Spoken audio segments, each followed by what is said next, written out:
बिल्कुल देखिए, कहीं ना कहीं जो मुख्य विपक्षी पार्टी है समाजवादी पार्टी और प्रतिपक्ष के जो नेता हैं सबसे बड़े अखिलेश यादव, कहीं ना कहीं उनको झटका है। देखिए, ये अलग बात है कि ओम प्रकाश राजभर विधानसभा चुनाव के बाद से ही अखिलेश यादव से अलग हो गए थे, लेकिन जो अखिलेश यादव उत्तर प्रदेश से एक मैसेज देने की कोशिश कर रहे थे कि जो विपक्षी एकता है एक मंच पर हम लोग लाने की कोशिश कर रहे हैं, तो वैसे में कहीं ना कहीं एक झटका है, एक मैसेज गया है पूरे देश में कि ओम प्रकाश राजभर वो नेता हैं जो समाजवादी पार्टी के साथ थे पिछले विधानसभा चुनाव में। और ये बात तय मानी जाती है कि कहीं ना कहीं जो पूर्वांचल में समाजवादी पार्टी को सीटों का फायदा हुआ, उसमें एक बड़ा रोल ओम प्रकाश राजभर का था, क्योंकि इन्होंने राजभर जो वोट बैंक था उसको समाजवादी पार्टी के पाले में लाने का काम किया। तो जाहिर तौर पर जो एक कोशिश की जा रही थी विपक्षियों को एक साथ एक मंच पर लाने की, उसको झटका लगा है। हालांकि देखिए, अब तो ओम प्रकाश राजभर ने भी इस बात का ऐलान कर दिया है कि वे अब एनडीए में शामिल हो रहे हैं और जो 18 तारीख यानी कि जो परसों एनडीए की बैठक होने वाली है दिल्ली में, उस बैठक में भी ओम प्रकाश राजभर शामिल होंगे। देखिए, कुछ दिन पहले ही सबसे पहले हमने इस खबर को, न्यूज स्टेट ने इस खबर को दिखाया था कि 18 जुलाई को जो एनडीए की बैठक होगी उसमें ओम प्रकाश राजभर शामिल होंगे। हालांकि उस चीज को लेकर जब हम लोगों ने ओम प्रकाश राजभर से बात की, तब देखिए उन्होंने मना किया था कि अभी उनके पास कोई न्योता नहीं आया। लेकिन अचानक से ओम प्रकाश राजभर दिल्ली पहुंचते हैं, वहां पर गृह मंत्री अमित शाह से इनकी मुलाकात होती है और जो गठबंधन का जो स्वरूप था उस पर फाइनल मुहर लगती है और खुद अमित शाह की तरफ से इस बात की घोषणा की जाती है कि ओम प्रकाश राजभर अब एनडीए में शामिल हो चुके हैं। तो देखिए, निश्चित तौर पर आज उत्तर प्रदेश की राजनीति के लिए एक बड़ी खबर है, और बड़ी खबर इसलिए भी है क्योंकि 2024 में जो बीजेपी 80 सीटों का लक्ष्य लेकर चल रही है, कहीं ना कहीं माना जा रहा है कि जिस तरीके से तमाम जो ओबीसी क्लास से जो बड़े नेता आते हैं वो जिस तरीके से भाजपा के साथ आ रहे हैं, तो बीजेपी अब उस मिशन को लेकर अपनी जो तैयारियां हैं और तेज करने वाली है। हालांकि देखिए, इसमें जयंत चौधरी का भी नाम सामने आ रहा है कि जयंत चौधरी भी हो सकता है कुछ दिनों में एनडीए में शामिल हो सकते हैं। हालांकि इसको लेकर अभी जयंत चौधरी की तरफ से कोई संकेत नहीं दिया गया है, लेकिन जिस तरीके की खबरें बाहर आ रही हैं और जिस तरीके के संकेत देखने को मिल रहे हैं, तो उसको देखकर ये साफ लगता है कि समाजवादी पार्टी और जयंत चौधरी के बीच में अब सब कुछ ठीक नहीं रह गया है। और जिस तरीके से ओम प्रकाश राजभर ने आखिर तक अपने पत्ते नहीं खोले, चूंकि 2 दिन पहले भी जब इनसे पूछा गया कि क्या वो एनडीए में शामिल हो रहे हैं, तब इन्होंने साफ मना कर दिया था कि इनके अभी किसी से कोई बातचीत नहीं हुई। लेकिन अचानक से गृह मंत्री का ट्वीट आता है और इन्होंने खुद ये घोषणा कर दी। तो अब जयंत चौधरी पर सबकी नजर टिकी हुई है कि क्या जयंत चौधरी विपक्षी एकता को मजबूत करेंगे या फिर वो भी एनडीए में शामिल होंगे। तो ये देखने वाली बात होगी, क्योंकि देखिए, एक तरफ अगर हम पूरे उत्तर प्रदेश की बात करें तो अखिलेश यादव के साथ अब गिने चुने लोग रह गए हैं। अखिलेश यादव के साथ चूंकि जो अगर हम विधानसभा चुनाव की बात करें तो उनके साथ ओम प्रकाश राजभर थे, केशव देव मौर्य थे महान दल के, इसके अलावा कुछ और लोग थे। तो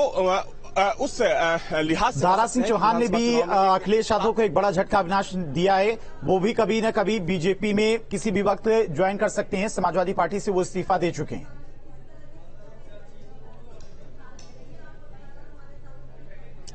बिल्कुल देखिए, दारा सिंह चौहान को लेकर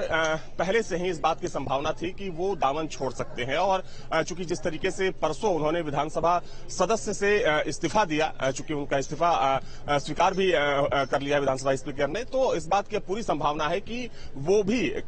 कभी भी अब बीजेपी का दामन थाम सकते हैं। और माना जा रहा है कि अगला लोकसभा चुनाव, चूंकि 24 में जो लोकसभा चुनाव होना है, माना जा रहा है कि दारा सिंह चौहान को बीजेपी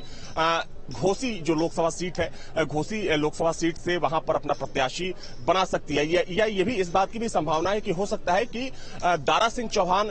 सुभाषपा यानी कि ओम प्रकाश राजभर के साथ आ जाए और घोसी से, जो घोसी लोकसभा सीट है, वहां से भारतीय जनता पार्टी जो जिन 2 सीटों की बात हो रही है, चूंकि एक पहले गाजीपुर सीट की बात हो रही थी, लेकिन अब इस बात की संभावना है कि गाजीपुर के साथ साथ घोसी जो लोकसभा सीट है वो भी भारतीय जनता पार्टी सुभाषपा को दे दे। हालांकि इसमें सिंबल का फेर है, चूंकि बीजेपी की एक अपनी स्टाइल होती है, कि अपनी रणनीति होती है कि भले ही वो अपने सहयोगियों को पार्टी देती है, लेकिन जो सिंबल होता है वो भारतीय जनता पार्टी का होता है। जैसे कि निषाद पार्टी के साथ है, प्रवीण निषाद जो कि संजय निषाद के बेटे हैं, संत कबीर नगर से सांसद हैं, उनको बीजेपी ने अपना सिंबल दिया था। इसी तरीके से अपना दल के जो पकौड़ी लाल सांसद हैं सोनभद्र से, उनको भी बीजेपी ने अपना सिंबल दिया था। तो हो सकता है कि दारा सिंह चौहान या तो बीजेपी में शामिल होकर बीजेपी के प्रत्याशी के रूप में वहां से घोसी से चुनाव लड़े, या फिर वो सुभाषपा में शामिल हो और बीजेपी अपने सहयोगी के तौर पर सुभाषपा को टिकट दे और सिंबल बीजेपी का रखे। तो हालांकि देखिए ये चीजें अभी थोड़ी सी साफ होनी बाकी है, लेकिन अभी जो संभावनाएं हैं इस बात की जताई जा रही है कि 1 से 2 दिनों में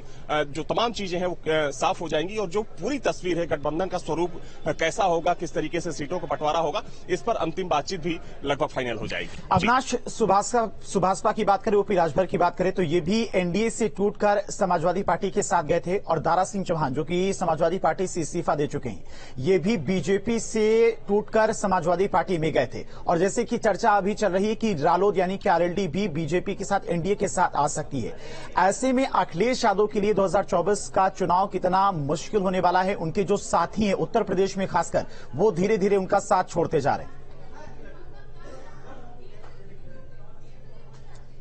बिल्कुल, देखिए बिल्कुल भी आसान नहीं होगा। अखिलेश यादव हालांकि वो जेडीयू और साथ में आरजेडी को लेने की बात कर रहे हैं, उनके साथ आने की बात कर रहे हैं, लेकिन देखिए देखने वाली बात ये होगी कि जेडीयू और आरजेडी का क्या जनाधार है क्या उत्तर प्रदेश में। जो जनाधार अगर हम छत्रपों की बात करें जिसमें ओम प्रकाश राजभर आते हैं, संजय निषाद आते हैं, अनुप्रिया पटेल आती हैं, केशव देव मौर्य आते हैं या फिर जयंत चौधरी की बात कर ले, तो ये वो छत्रप हैं जिनका अलग अलग क्षेत्रों में, अलग अलग विधानसभाओं में, अलग अलग लोकसभा सीटों पर अपना प्रभाव है। उन जातियों के सहारे ये राजनीति करते हैं और पिछले एक दशक की बात करें तो एक दशक में इन्होंने अपना ठीक ठाक प्रभाव वहां पर कायम कर लिया है। लेकिन जेडीयू आरजेडी के साथ ऐसा नहीं है। भले ही नीतीश कुमार को यहां पर फूलपुर से चुनाव लड़ाने की बात कही जा रही है, लेकिन अब सोचने वाली बात यह है कि क्या समाजवादी पार्टी सिर्फ अपने वोट बैंक के सहारे यानी कि MY factor, Muslim Yadav vote bank के सहारे क्या एनडीए को टक्कर दे पाएगी? क्योंकि अगर देखिए हम 2017 के विधानसभा चुनाव की बात करें या फिर उससे पहले 14 का जो लोकसभा चुनाव हुआ था उसमें जिस तरीके से क्लीन स्वीप किया था बीजेपी ने, 17 के चुनाव में भी बीजेपी ने क्लीन स्वीप किया, 19 के चुनाव में जो लोकसभा का चुनाव हुआ उसमें बीजेपी की सीट थोड़ी कम जरूर हुई, लेकिन आप ये सोचिए कि तब भी बीजेपी की जो सीटें थी 60 से ज्यादा थी, तकरीबन 63 सीटों पर बीजेपी ने जीत हासिल की थी। और उसी लिहाज से 22 में देखिए 22 में कहीं ना कहीं जो विपक्षी पार्टियां थी वो एक साथ, जिसमें ओम प्रकाश राजभर भी थे, समाजवादी पार्टी, बीजेपी से, यानी कि अविनाश 2024 अखिलेश के लिए आसान